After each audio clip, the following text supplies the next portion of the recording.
Um motorista de aplicativo, você se lembra dessa história, percebeu sinais de alerta durante uma corrida no Rio de Janeiro e ajudou a desmontar um esquema de exploração sexual infantil que levou à prisão de um norte-americano na cidade de São Paulo. Olha só, para falar sobre esse assunto, fazer um alerta importante sobre como identificar esse tipo de crime, aqui na TMC a gente conversa agora com a Cíntia Meireles, que é diretora da ONG The Exodus Road Brasil, que atua no combate justamente à exploração sexual de crianças e adolescentes. Cíntia, muito obrigado por falar conosco aqui na TMC. Muito bom dia. Bom dia, Cíntia. Bom dia, muito prazer.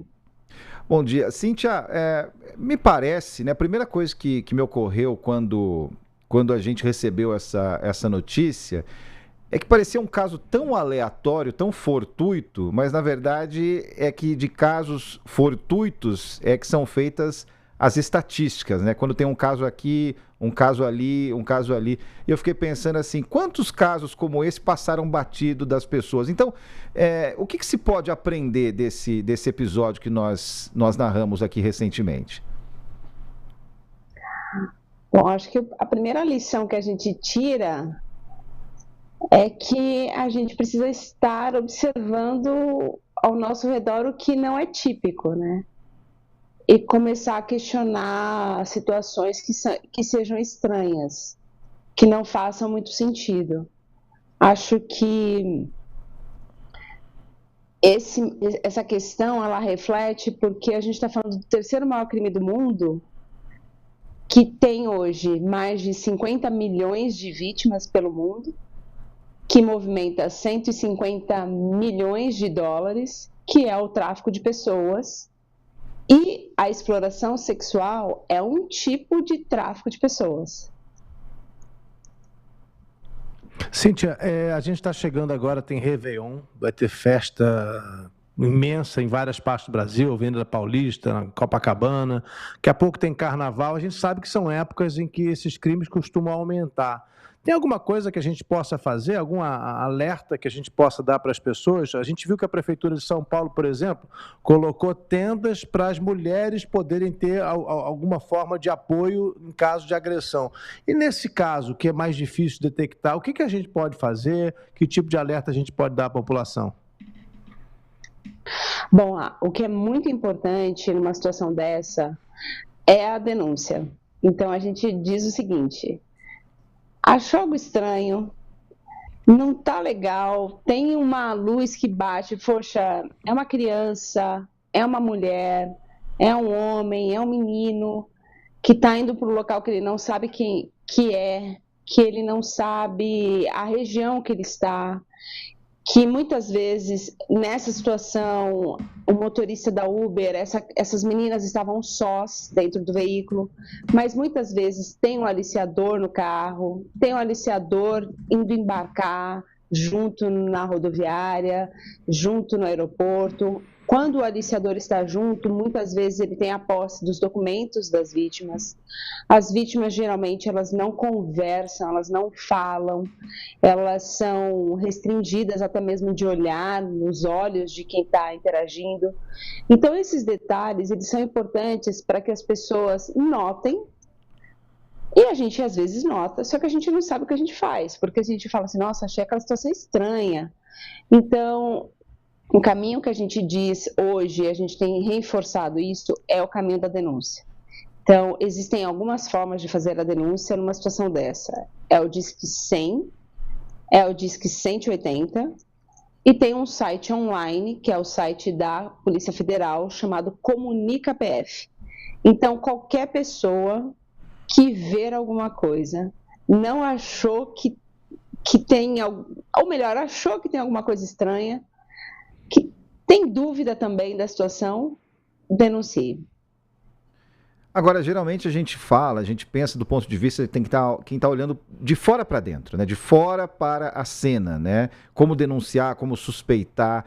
E que tipo de conversa a gente pode ter com quem é a potencial vítima, Cíntia? Porque é uma conversa totalmente diferente quando você está falando com uma criança, com um adolescente, enfim, gente que não tem ainda uma noção de realidade do mundo, das maldades do mundo, enfim. Como que seria essa tem uma regra para isso?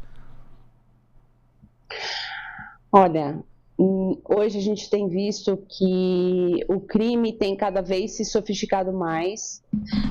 Então, a gente poderia dizer que o tráfico de pessoas, ele tem a finalidade da exploração, sempre. E ele usa do engano, ele usa da coação, ele usa da mentira, ele usa... E o que ele usa? Ele usa como a questão mais nobre das pessoas, que é o sonho, é o desejo de mudar de vida, é uma oportunidade, é conhecer uma pessoa nova. Então, a gente tem várias situações que a gente poderia dizer para as pessoas. Desconfie. Receber uma proposta de trabalho que vai ter uma viagem, que vai ter um ganho muito bom, que é num país fora, desconfie. Vai ter visto de trabalho para essa empresa, que é para trabalhar no exterior? Estão pagando a sua passagem? Como assim? Você aplicou para o visto? Você sabe se essa empresa tem um site online? Aí a gente tem outras situações hoje que a gente tem visto acontecer também de meninos. Qual é o sonho dos meninos? Muitas vezes jogar futebol, é ser um jogador de futebol. Também estão havendo os aliciamentos na área do esporte. Então, são meninos, geralmente, que gostariam de ter essa carreira, de viajar, de ter a oportunidade de jogar bola, recebem essas propostas. Quando chegam no destino final, são também colocados em situação de exploração, muitas vezes para a finalidade de trabalho escravo, muitas vezes também para a exploração sexual. E nesse caso, que a gente vê muito no Brasil, que a gente tem que prestar muita atenção, porque a gente é um país de origem e de trânsito também. O Brasil, a gente é tido como um país que exporta muitas mulheres, muitas meninas, muitos meninos para a exploração sexual. O tráfico de pessoas, ele, infelizmente, 1/3 das vítimas são crianças e adolescentes para a exploração sexual. Então, um alerta que a gente tem também falado hoje é sobre os pais estarem atentos a essas crianças que estão na internet, com quem elas estão conversando nessas plataformas. Existem muitas plataformas de salas de conversa que ali acontecem o aliciamento. Então, a exploração sexual, ela não vem, ninguém recebe uma proposta para trabalhar como profissional de sexo. Essa proposta, ela vem sempre com uma cara bonita para ser modelo, para trabalhar numa rede de hotel, para poder viajar, fazer acompanhante. Eles mudam os nomes, eles dão um salário muito bom e eles justamente pegam essas vítimas pelo sonho.